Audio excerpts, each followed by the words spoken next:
Jadi di kesempatan kali ini aku akan bedah motivation letter aku yang membuat aku dapat beasiswa sampai S3 di Eropa. Oke, langsung simak aja.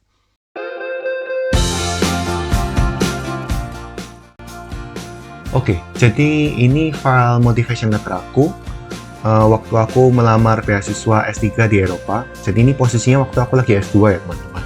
Tapi tentu saja template ini bisa kalian gunakan untuk teman-teman yang juga melamar beasiswa S2 atau bahkan S1, tinggal dimodifikasi saja. Jadi pertama kita masuk dari COP. Kalau misalkan kalian memiliki COP univ kalian di hal yang bagus dan hal yang positif. Aku memang memiliki afiliasi, jadi waktu itu aku mengerjakan tesis aku itu di Department of Measurement and Process Control ini di Faculty of Food Science di universitas ini. Aku juga taruh alamat aku. Jadi ya ini hal yang terlihat lebih profesional. Kalau misalkan kalian punya bisa ditambahkan kayak gitu ya. Kemudian yang kedua, nah ini pertama aku akan highlight dulu kayak gini ya. Jadi ini afiliasi COP. Kemudian yang kedua ini di sini itu untuk siapa? Ditujukan kepada siapa? Jadi kalau misalkan ini memang motivation letter, itu sudah ada tulisan yang spesifik ya. Posisi beasiswa ini dibuka oleh profesor siapa? Kalian bisa tulis dengan spesifik profesor siapa atau dokter siapa. Kalau misalkan nggak ada ya kalian bisa buat mungkin kayak dear, kayak gini aja, langsung kayak gini. Langsung aja sih, bisa nggak pakai COP nggak masalah kok, kayak gitu. Jadi ini mungkin sifatnya lebih personal ya, karena di lowongan pekerjaan aku kemarin, waktu di vacant position aku, itu ada tulisannya, siapa yang contact person-nya. Jadi kalau misalnya ada contact person-nya gitu, terutama itu profesor, aku cenderung lebih suka untuk mengadres beliau-beliau juga. Jadi aku cari tahu, beliau ini dari departemen mana, kayak gitu. Jadi untuk sekarang aku biarin dulu aja ya, kayak gitu. Kalau misalkan ini memang motivation letter yang isinya cuma isi doang, jadi kalian isi di application, online application form-nya, ya sudah, berarti isinya aja yang penting. Berarti yang body paragrafnya ini aja. Oke? Ini kan tipenya surat kayak gitu. Jadi lebih lengkap kayak gitu. Oke? Nah, jadi aku membagi ini menjadi 3 paragraf ya. Di mana paragraf pertama ini sekedar parafrase kira-kira posisi beasiswanya itu apa atau apa ya? Itu gimana sih kondisinya? Jadi di sini aku bilang kan, aku menulis ini untuk convey my interest, untuk menunjukkan ketertarikan aku di PhD position atau di posisi S3 ini dengan topik ini. Jadi ini topiknya tuh memang ada di itu ya, di job vacancy-nya. Jadi aku tulis persis saja. Dan aku bilang kayak gini, the research topic is in line with my research interest and expertise during my study. Jadi maksudnya kayak aku merasa bahwa research topic ini tuh linear dengan ketertarikan aku untuk mendalami ilmu teknologi pangan ini, bidangnya itu ya lebih dalam lah, lebih spesifik kayak gitu. Dan sesuai dengan kemampuan yang aku punya, expertise. Jadi pastikan juga kalian tuh menunjukkan bahwa ya topiknya ini kalian sudah pertimbangkan dengan matang-matang. Nggak cuma asal pilih topik aja gitu ya. Oke, kemudian ya paragraf pertama ini jadi bisa kita bilang kalau misalnya ini tuh kayak intro gitu. Intro, keadaan kalian tuh gimana? Kemudian apa dasar atau consideration memilih topik ini? Oke, kayak gitu. Oke, kemudian lanjut ke paragraf 2, di mana paragraf 2 menurut aku ini adalah ya isinya ya, yang jiwanya motivation letter kalian. Gimana? Ini BTW motivation letter yang 1 halaman. Nanti aku akan tunjukkan motivation letter yang mungkin bisa lebih panjang, jadi lebih kayak research plan gitu ya. Mungkin kan disuruh bercerita tentang diri kalian sendiri kayak gitu. Tapi untuk yang kesempatan kali ini aku akan tunjukkan motivation letter yang lebih singkat. Ini berapa kata sih? Ya, cuman 510 kata kayak gitu. Paling kalau misalkan di word count berapa sih? Ini ya. Jadi sekitar 3250 karakter lah kayak gitu. Karena ada beberapa online application form tuh yang batasannya itu karakter, sekitar 4.000 karakter atau 5.000 karakter atau bahkan 10.000 karakter kayak gitu. Jadi satu halaman A4 ini sekitar ya 3.000-an karakter. Ini spacing 1 sih. Oke, paragraf kedua nih body. Pertama aku bilang kayak gini. As a graduate of food technology, aku tuh punya apa? I have gained substantial knowledge in various food products and have conducted different experiments on diverse food metrics. Jadi di sini tuh aku ingin meng-highlight kalau misalkan aku tuh punya pengalaman dengan berbagai macam bahan pangan dan berbagai macam jenis eksperimen yang ada sekiranya di bidang ilmu aku, kayak gitu. Jadi lebih kayak kalimat pemanis gitu lah. Kan kalau misalnya di awal kalimat, awal paragraf tuh biasa kita lakukan pemanis seperti ini, kayak gitu. Itu nggak masalah. Kemudian selanjutnya, I had my PhD and MSc in Food Science and Technology Engineering, di mana jadi aku cerita bahwa aku tuh memang S1 dan S2-nya tuh juga di Food Science, kayak gitu. Jadi di mana aku tuh memiliki solid foundation of understanding related to food products. Jadi aku ya mengklaim bahwa aku tuh memiliki pemahaman dan fondasi yang cukup baik dari pengalaman S1 dan S2 aku. I excel at food physics, food chemistry, and have profound interest in the application of data science in food products. Jadi di sini tuh aku menunjukkan kelebihan aku ada di mana, lebih tepatnya di subjek yang apa, kayak gitu. Jadi food physics, food chemistry, ini memang related dengan topik yang ini, yang aku highlight warna kuning ini. Optical sensing for subsurface meat quality assessment. Jadi memang untuk posisi penelitian ini, food physics, food chemistry ini memang sangat berkaitan kayak gitu ya. Dan juga ada application of data science-nya juga kayak gitu. Jadi ini tuh bisa dibuktikan dengan apa? Supaya omongan kalian tuh nggak kosong. Ya kalian lihat coba di transkrip kalian, pelajaran yang kalian sekiranya nilainya bagus, A, kalian bisa juga ya tunjukkan, aku punya kekuatan di bidang ini kayak gitu. Universitas aku waktu S1 tuh memiliki pelajaran yang khusus loh, bidang ini. Misalnya kalian tuh punya pelajaran yang aneh lah, statistik tingkat lanjut, kemudian kalian tunjukkan, waktu S1 aku mendapatkan pelajaran statistik tingkat lanjut dan aku dapatkan nilai bagus di situ dan aku ingin menggunakan itu ya lebih dalam. Selanjutnya, during my MSc year, I had extensive exposure to near infrared spectroscopy. Nah, ini tuh memang sudah spesifik ya, sudah spesifik untuk pergi ke topik yang ini. Jadi optical sensing ini memang larinya ke salah satu instrumennya adalah near infrared spectroscopy kayak gitu. Kenapa kok aku nggak highlight banyak tentang pengalaman S1 aku? Ya, karena pengalaman S2 aku lebih kaya, kayak gitu. Lebih kaya dan lebih relevan ke persyaratan untuk S3 ini. Nah, gimana kalau misalnya kalian mau melamar untuk beasiswa S2 nih ceritanya? Ya, masa kalian fokus ceritanya tuh di pengalaman SMA kalian? Kan, kalau misalnya kalian melamar beasiswa S2, fokus pengalamannya mungkin lebih pengalaman waktu S1 kan, kayak gitu. Jadi ya, mungkin fokusnya tuh lebih di pendidikan sebelum ini. Kalau misalnya kalian melamar S3, ya fokuskan waktu kalian S2, ya karena topik penelitiannya kan akan lanjut, kayak gitu ya kurang lebih. Jadi memang aku bercerita, waktu MSc itu aku ngapain aja waktu S2, dan aku juga cerita hal-hal apa aja yang aku dapat. I had my first experience using things, ya, using this. Kemudian, aku bilang juga, selain juga aku bilang, ini kan kayak apa ya, experience-nya. Jadi di sini tuh experience-nya. Kalau misalnya aku boleh bilang nih experience-nya, dari experience aku bisa menggunakan macam-macam itu, aku dapat apa sih? Apa hal yang aku dapat? Jadi setelah itu aku bilang, my experience allow me to gain knowledge on chemometrics and multivariate analysis. Kayak gitu. Jadi aku bilang kalau misalkan dengan aku memiliki pengalaman di situ, aku tuh bisa ini berkat pengalaman aku waktu S2 itu. Jadi kalian menunjukkan juga bahwa kalian pernah mempelajari sesuatu, kalian juga mendapatkan hasil sesuatu yang konkret kayak gitu, yang bisa digunakan. Kayak gitu ya. Jadi di sini aku bilang hasilnya yang ini. Oke, jadi ini dua berkaitan. Kemudian aku lanjutkan, my interest on data science deepened due to the influence of my supervisor. Jadi di sini aku refer ke profesor aku waktu S2. Jadi aku sama beliau ini memang memiliki hubungan yang cukup baik dan beliau ini memiliki reputasi yang juga cukup beken ya di dunia penelitian internasional. Jadi kalian juga bisa gunakan taktik ini. Kalian bisa refer salah satu figur peneliti yang terkenal. Jadi di sini aku akan kasih kayak gini. Refer seorang figur yang sekiranya memiliki impact dalam penelitian bidang kalian. Itu ya jadi salah satu hal yang pastinya sangat positif. Apalagi kalau misalnya mereka ternyata kenal kayak gitu. Salah satu penilai beasiswanya ternyata tahu dan mungkin mengagumi pekerjaan dari profesor kalian. Tentu saja kalian akan memiliki peluang lebih besar untuk bisa menerima beasiswa itu. Kayak gitu. Oke. Jadi di sini aku bilang kalau misalkan berkat influence dari profesor ini, berkat influence dari beliau ini yang ini loh, yang membuat ini. Beliau ini yang memiliki website ini juga kayak gitu.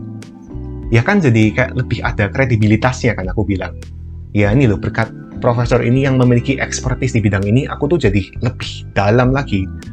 Interest aku nih menjadi semakin berkembang dan spesialisasi aku juga menjadi semakin dalam kayak gitu ya. Jadi ini pemanisnya untuk profesor berarti. While it is now very robust in its function. Nah, jadi di sini aku juga bilang kalau misalkan profesor aku ini memang orang yang mungkin gimana ya, kompeten di bidangnya, tapi bersama dengan aku, beliau melibatkan aku untuk mengimprove apa yang dia punya di labnya dia. Jadi di sini aku meng-highlight kontribusi aku kepada profesor yang kompeten ini. Jadi mungkin ini bisa jadi wow effect ya. Kayak misalkan ini loh, ada seorang researcher yang mungkin sangat wow, tapi bahkan kita, seorang mahasiswa S1, S2 itu bisa memberikan sebuah kontribusi. Entah kalian membantu penulisan paper, jadi mungkin kalian kalau misalkan pernah diajak dosen kalian menulis paper, yuk kita publish paper, itu bisa jadi satu hal yang positif juga. Kalian diajak, yuk kita ikut seminar, kita presentasi di mana, kalian juga bisa include kan. And my professors invited me to speak at a conference, jadi kalian bisa highlight juga conferences apa, seminar apa, dan publication apa. Kayak gitu ya, karya tulis ilmiah apa yang kalian tulis, kompetisi apa yang kalian tulis. Kalian pernah ikut PKM, jadi inovasi mahasiswa, silahkan tulis juga. Itu jadi hal yang positif. Kayak gitu ya. Nah, jadi di sini memang aku bercerita tentang, ya kurang lebih kayak gitu. Hal-hal apa saja sih? The team is now perfecting the package with some experimental features. Jadi memang pekerjaan kita tuh sekarang lagi kayak gini loh. Jadi di sini aku cuma mendeskripsikan saja, kira-kira kontribusi aku ke profesor aku dengan package software package-nya itu apa? Yang berkaitan dengan nanti food analysis kayak gitu. Dan di terakhirnya, di ending dari paragraf 2 yang isinya adalah kompetensi kalian, cerita kalian, jual diri kayak gitu, akhirnya gimana? Although I started with little programming ability, the activities of my colleagues greatly expanded my knowledge in R programming, and I remain curious and passionate about data science and food analysis. Jadi di sini tuh aku bilang, aku tuh awalnya nggak terlalu jago, tapi aku bilangnya tuh dengan lebih halus gitu. I started with little programming ability. Jadi kan jangan langsung bilang kayak gini, I'm not really good at programming. Jangan bilang kayak gitu. Kalian bilangnya kayak gini, I started being not good. Aku memulai dengan jadi tidak terlalu jago. Siapa sih di dunia ini yang mulai itu langsung jago? Kan nggak ada. Ini hal yang normal gitu. Jadi profesor kalian juga pasti akan memahami. Orang yang memulai pasti memiliki kemampuan yang minimal. Tapi seiring bertambahnya waktu, gimana? Dan di sini aku bilang kan, jadi berkat aktivitas bersama rekan-rekan aku, ini greatly expand my knowledge. Dan aku tuh masih, ya, passionate gitu. Dan aku masih ingin terus untuk mengejar data science dan food analysis, kayak gitu. Jadi di sini tuh, kayak kalimat penutupnya, yang sifatnya lebih positif kayak gitu, oke? Jadi ini yang vital. Oke, jadi kita sudah intro, sudah body. Sekarang paragraf terakhir. Paragraf terakhirnya adalah kesempatan kalian untuk menulis hal-hal yang impactful, kayak gimana ya? Kayak tagline-nya kalian gitu, tagline-nya kalian, oke? Kayak kalian ini, apa sih kalian sebagai orang tuh kayak gimana? Dan kenapa sih kok mereka tuh harus pilih kamu, dan rencana masa depan kamu tuh apa? Kalian bisa package itu secara menarik dalam paragraf ketiga ini. Kalau misalkan, ya kurang lebih strukturnya kayak gini ya, kalau misalkan kalian ikuti apa yang aku tulis. Di sini aku tulis, I firmly believe, aku percaya. Jadi aku tambahkan adjektif di sini, kata sifat, untuk menunjukkan bahwa aku benar-benar percaya. I firmly believe that I have the necessary qualification and knowledge for the project. And there are some merits in accommodating graduate from food technology. Jadi aku di sini kan kalau nggak salah memang topik ini tuh untuk jurusan bioscience. Nah, sedangkan aku ini lulusan food science and technology kayak gitu. Tapi aku nggak gentar. Jadi di sini aku tertuliskan, aku percaya ada merit. Jadi ada benefitnya untuk kalian. Kalau misalnya kalian tuh hire aku tuh masih ada benefitnya. Kenapa kok ada benefitnya? Karena aku punya pemahaman yang dalam tentang daging. Di sini kan optical sensing for subsurface meat quality. Jadi meskipun ini tuh bioscience, tentang kimia fisika, cahaya, tapi bahannya kan daging. Aku sebagai orang teknologi pangan tuh sangat paham tentang daging. Di sini aku menjual, I have deep understanding of meat physics and processing. Dan di sini aku juga bilang, jadi this allow me to contribute in theoretical interpretation of meat quality. Jadi aku kasih offer gitu di sini ya, as I have deep understanding. Nah, sampai sini. Kontribusi apa sih dan benefit apa sih kalian tuh yang bisa dapatkan kalau misalnya kalian tuh pilih aku sebagai lulusan food science and technology, kayak gitu. Lanjutnya, this contribution is not limited to meat products as my knowledge translates to various food products. Jadi aku bilang juga kontribusi aku tuh nggak hanya spesifik di situ aja. Karena percayalah aku bisa memberikan kontribusi yang lebih dari itu. Kayak gitu. Kalian package kalimatnya dengan manis juga. Ini salah satu contohnya. Bisa kalian modif lah pokoknya. Jangan dipakai secara mentahan. Lagi-lagi itu saran aku yang cukup penting kayak gitu ya. Oke. And fundamental kayak gitu. Oke. Nah, terus yang terakhir yang di sini As a person, I am deeply curious. Jadi aku mendeskripsikan aku ini orang yang seperti apa sih? Kayak gini ya di sini. I'm deeply curious, resilient, tahan banting gitu lah anggap aja, dan confident. And these traits allow me to top my MSc as the best graduates. Oke, ini typo. Ini harusnya nggak pakai S, best graduate. Kenapa? Karena best graduate kan cuma satu. Ini salah ya jadi. These traits allow me to top my MSc. Jadi memang aku lulusan terbaik waktu itu, jadi aku menjual itu juga.